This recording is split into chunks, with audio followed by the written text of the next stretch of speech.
Hello and good morning from Browns Bay. It's the 15th of May. It's Friday morning, and I was up pretty early this morning. I have a dog who sometimes wakes me up because she is hungry or wants to go out. And this morning, I thought it was about 5:30 when she woke me up, and I was quite happy to get up and gave her breakfast, and then had some coffee, and suddenly discovered it was about 4:45 in the morning. Um, I wasn't sorry though, because when I think of her as a pet and her faithfulness and love. And as she gets older, I'm very aware that she won't always be there. And I don't ever want to regret not giving her time and not having the fun that she enjoys. So we had our usual little morning bit of throw and catch and tug of war and a good back rub and what have you. And then she was happy. And then I realized it was very, very early. And there I was having my own breakfast at a crazy hour. Um, Opportunities come along sometimes, and you don't want to miss them, especially when you realize that we're all vulnerable and mortal. I read recently of the mortality rate, that 1 out of 1 of us dies, and 10 out of 10 of us dies. We all die eventually. We don't want to take each other for granted. Thinking about our dog and the fact that I don't want to take her for granted and try to fit in things when she's interested in having that company or a game or a walk. I need to do the walking more often, I think. Um, Made me think of people and opportunities that we have to spend time with people, children, parents, friends. Took me back some years to a time when we were with some friends and their grandchild was there, a little boy, probably 18 months or so, maybe a bit younger then.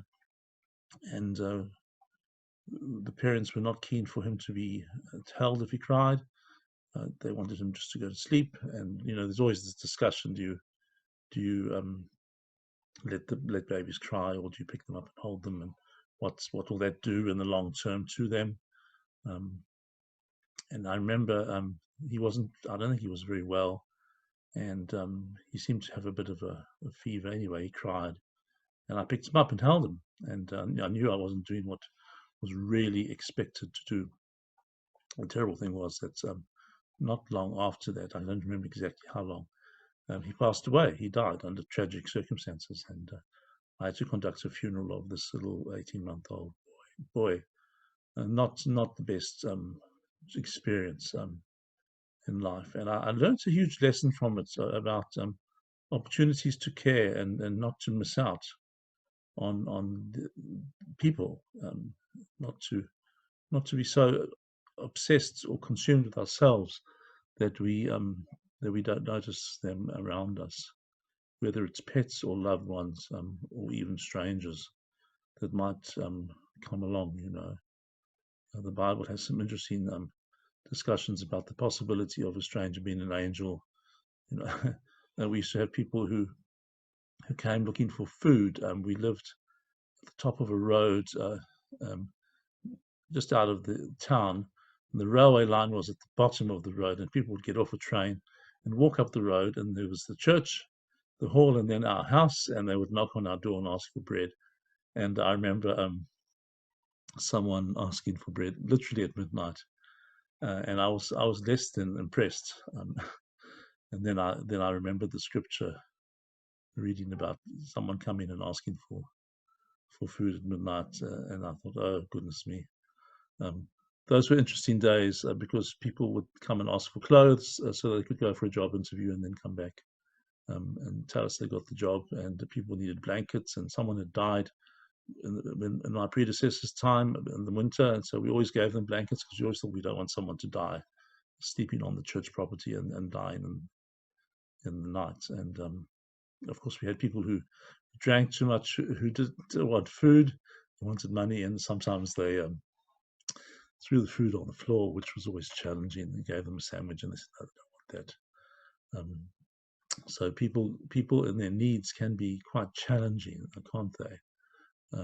But we always tried our best to to care for those that we could. An interesting story in that context was a man who broke into our house when we were away one weekend, and when we came home, we came home on the Monday, and our house sitter had discovered our things had been stolen, and they got the church to pray on the Sunday nights that the man would come back and on the Monday evening he came back and knocked on the door and he said, "I'm the man who stole your things, and here they are." The police were thrilled. They said, "We've cracked the case," and I said, "No, you haven't." He came back himself, and I managed to get him out of jail. He went down for rehab and got himself sorted out. It turned out he was someone we'd helped with food, and he was desperate with his addiction. He went down to a place called the Ark in a big city where we lived. Well, it was 600 k's from us. He got rehab, and then he came back to tell us one day that he got his life back on track.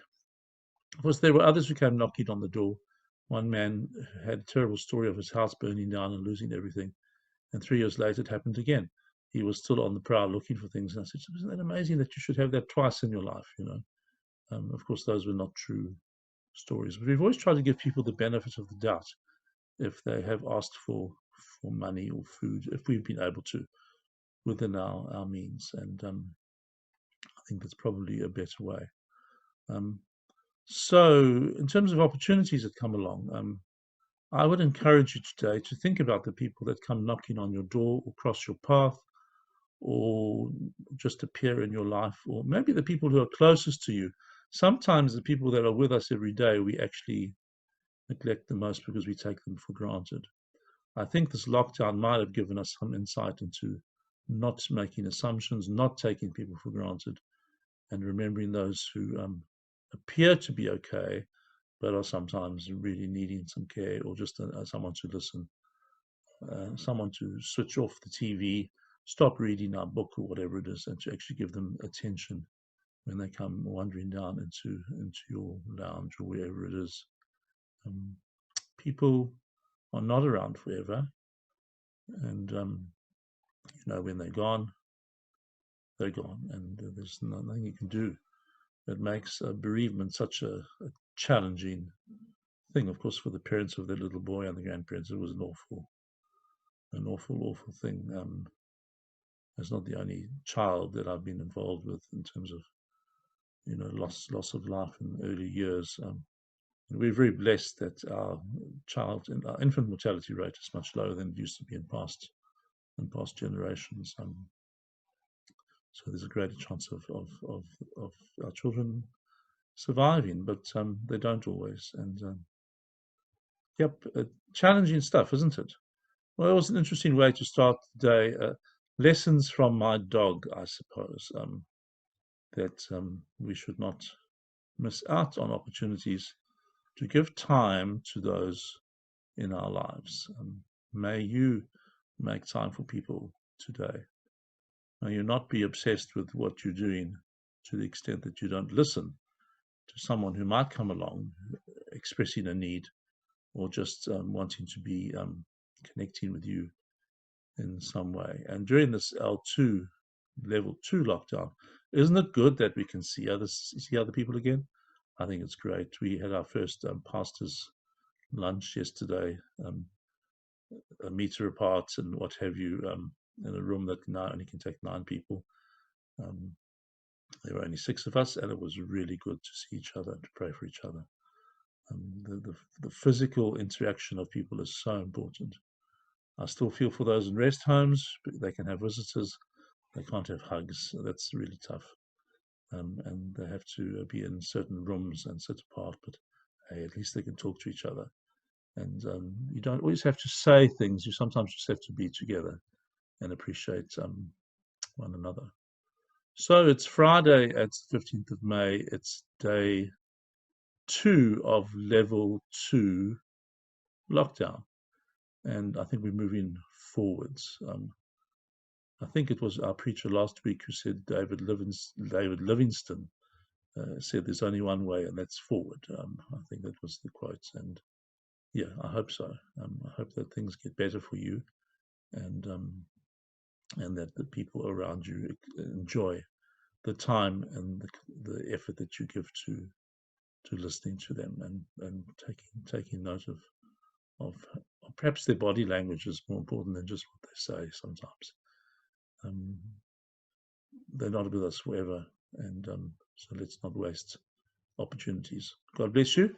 Have a great Friday and a good weekend, and I hope that you've been able to do the things you've missed. I don't think some of you would have been at the hairdressers after midnight having haircuts as we had here in Auckland. That was really funny, mainly young men needing to spruce up, which is always amusing. And older men, of course, who don't have much hair still need to be tidied up.